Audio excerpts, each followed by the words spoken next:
practice would get over and guys would stay after, they'd work out a little more and that sort of thing. And we were all sitting around, and Nate Carr was like this showman. And he would get out in the middle of the mat and he'd start calling all the freshmen out for takedowns. And so he called 3 or 4 guys out, and I'm sitting down there. He's coming up the weight line. Finally, he gets to me and he's like, Volker, get out here. So I get out there and I'm like, I'm 190. He's 150. I'm taking him down.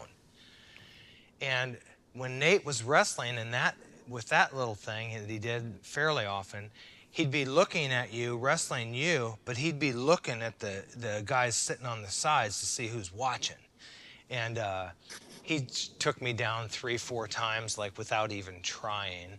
But I got up and I kept going, and I eventually took him down with the blast double, and the room erupted, and that was a mistake, I discovered, because I got up and headed straight for the door. You know, good, that's it, practice is over. And as I'm heading to the door, he said, oh no, Volker, we got one more. And I'm like, no, and everybody's cheering and laughing and poking fun at Nate for getting taken down by the freshman. And so I get down to good stance. Now I'm scared. And he hits my head. It felt like, you know, the world coming down on me. Ducks under me, gets around behind, suplees me, and slams my head so hard on the mat. I still remember how bad it hurt. And he says, take that, freshman, and don't ever take me down again. Coliseum.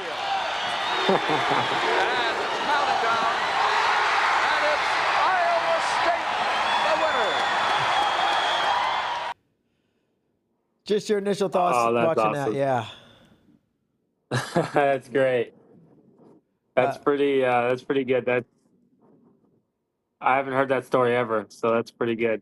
Yeah, it sounds like you said, and I obviously you know your dad a lot better than I do, but that seems spot on from knowing your dad. He's just like, that totally seems like something he would do. Oh, for sure. He's an entertainer. The more that I watch some of his old matches and the way he wrestles is the more that, like, that's kind of how I wrestle. And I think early on, like in high school, I was like, I don't wrestle like that. I don't think really like that. And then as I've gotten older, I feel like I think like he does. And I wrestle a little bit like he does besides the throws and body locks.